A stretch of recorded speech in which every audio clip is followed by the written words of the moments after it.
Funny story. Maybe not so funny. It's actually kind of sad, but it's a story directly related to what you're talking about.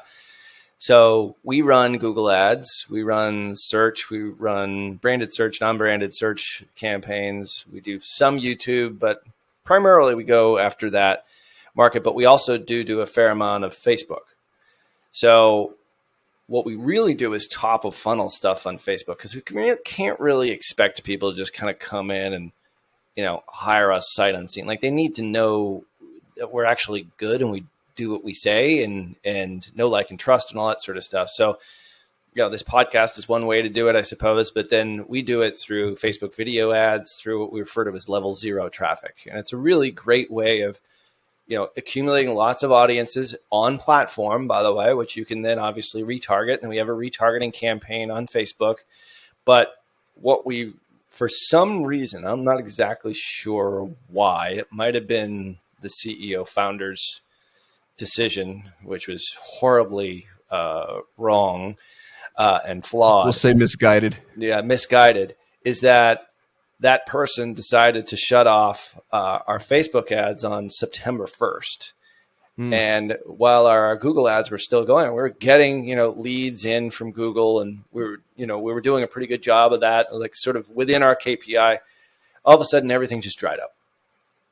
And we're like, why are we getting now like 10x more for our leads on Google than we were getting on August 31st? Like, why is this, like, what the hell? Like, all things being equal, like, what changed? And we all sort of came to the conclusion that, oh my God, we shut off our Facebook ads.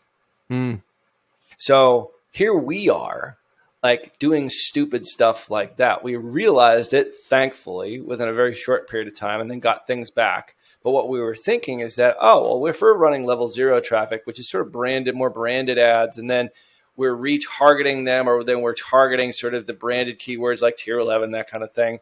These people weren't going there. They were actually going to the non-branded search, which is Facebook ad agency, that kind of thing, because they were seeing us. They might not remember the name, but they were going to Google that and like, I sort of see their name. I think I saw that. Maybe they saw a video of me doing some kind of educational thing, and then maybe a retargeting video, which is maybe a little bit shorter, like, a stupid guitar video that I might do. But like, we realized, like, oh my God, we're guilty of it too. And this is, we were not running hundreds of thousands of dollars worth of ads, but it's exactly what you're talking about. Like, we're not getting anything from Facebook. Let's shut that off. And Google's going great. Let's just go over there. And all of a sudden, it all fell apart. And we have since resuscitated it, and everything is relatively back to normal. We're still looking at it. We're saying, all right, was that the event? Never assume that that's the thing. Could be other things as well. I said, we really need to investigate here and figure out whether or not it was the Facebook ads. But the point is it's a case study in what not to do, but directly in proportion to exactly what you're talking about. Yeah. I'd say good on y'all for figuring it out, because what I've seen clients turn off their acquisition campaigns. Let's say you're spending 10 grand a month on an acquisition campaign, which brings clients in the door, but doesn't close them. And you don't realize that they're being closed elsewhere. When you shut that campaign off, your profitability goes up. Let's say that it feeds you for 90 days or whatever. Well, for the next 90 days, because you already have a pipeline of clients, you think you made the right decision. You're like, bam, we did it. We optimized. Yeah, I'm spending 10 grand less. I'm still making the same profitability. And then 90 days later, you have to remember, oh yeah, we shut the thing off at the time. And then now you have to know that it was 90 days on a pipeline perspective. And that's how long it takes people to convert. And for people that don't know their numbers, which is a lot, they might never realize what actually killed their campaign was their over optimization. Yeah. Yep. Because you get greedy at times, or you just think, for us, it's not necessarily a 90-day window. It was almost immediate. It was crazy how it just, like, boom, it's gone. Yeah. So when I'm being hyperbolic with 90 days, it might be 7 days. It might be 18 months, if you're big B2B, whatever. Yeah, for sure. But if it's 90 days and you haven't figured it out because you've got that longer cycle, right, it's harder to rectify because you don't remember what you did 90 days ago. Harder to bring it back. Well, so that's, one of the other things that I've written down here is longer timelines. If you're running traffic, especially paid traffic, and I'm guilty of this. We tell everybody on every sales call, it takes 90 days to prove concept.